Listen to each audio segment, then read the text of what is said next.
climate change movement is often weaponized by elites and governments to push their political agendas, raise taxes, and manipulate industries. Empty promises and convoluted agreements that seem more like PR stunts than real commitments to change. Just look at the UK's climate policy. They pledged to reduce emissions by 68% by 2030, yet they've granted new oil drilling licenses in the North Sea. Talk about hypocrisy. Grocery bills go up, heating costs soar, and all we get in return are lofty promises from politicians. This isn't about saving the planet. It's about who gets to profit off the latest green trend.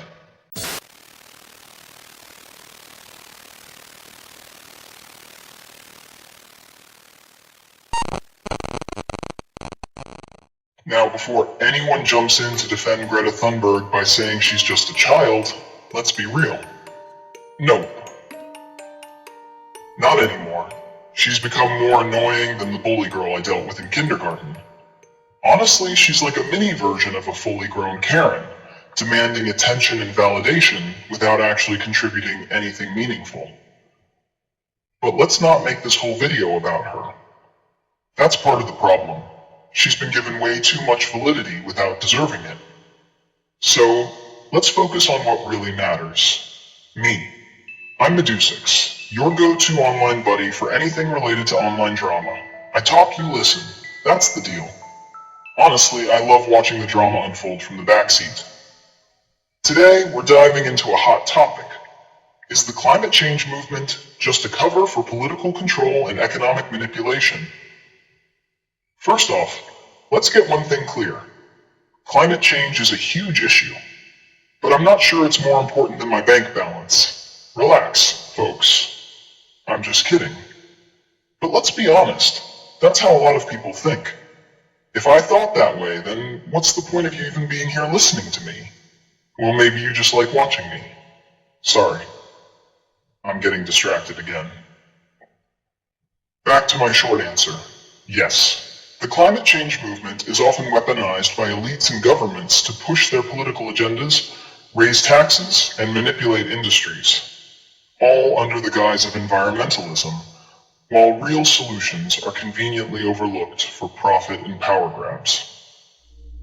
Let's break this down a bit. Climate change is undeniably a serious issue that affects our planet. Still, the way it's being handled often feels more like a circus than a serious effort to save the Earth. Take, for instance, the massive climate conferences like COP26, where world leaders gather to sip champagne while making grand speeches about saving the planet. What do they actually achieve? Empty promises and convoluted agreements that seem more like PR stunts than real commitments to change. The Paris Agreement is a perfect example. Countries signed on with ambitious targets for emissions reductions, but many have failed to follow through. According to a report by Climate Action Tracker, nearly every major country is not on track to meet its commitments, and the resulting gap between targets and actual emissions could lead to a catastrophic increase in global temperatures. Meanwhile, the elites continue to cash in on green technologies and carbon credits, leaving the average citizen to deal with the fallout.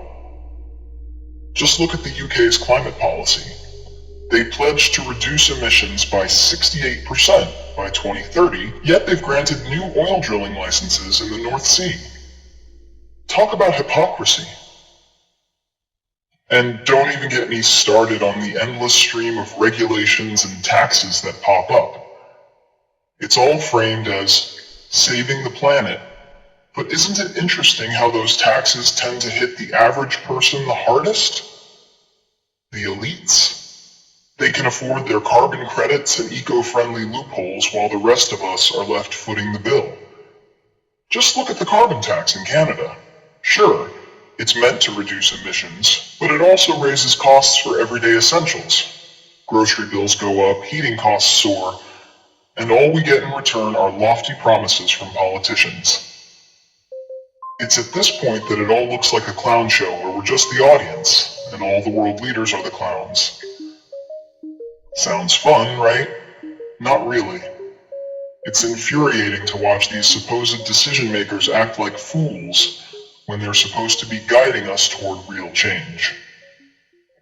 If you caught my last video, you probably heard me say that we're being duped into believing that banning plastic straws is going to solve anything. That's absolutely correct. It's like trying to make the ocean drinkable by pouring in 1 glass of fresh water. It doesn't work that way, folks. Meanwhile, major polluters like oil and gas companies get off the hook while we're told to feel guilty for using a plastic straw. Seriously? While we're busy avoiding single-use plastics, the fossil fuel industry continues to spew out billions of tons of CO2 every year without facing significant penalties. Now let's get to the juicy part. For some reason, I really don't like Greta Thunberg. It's not that I hate her, she's just not worth that kind of energy. I don't have anyone in my life to give that kind of importance to, so yeah, I don't hate anyone. But this girl gives me the ick. Every time I watch her interviews and those oh-so-valuable speeches, I can't shake the feeling that she couldn't be more fake. She doesn't genuinely care about our world. She's just focused on her own agenda. Let's be real, it's all about the money. It's the hypocrisy that grates on my nerves.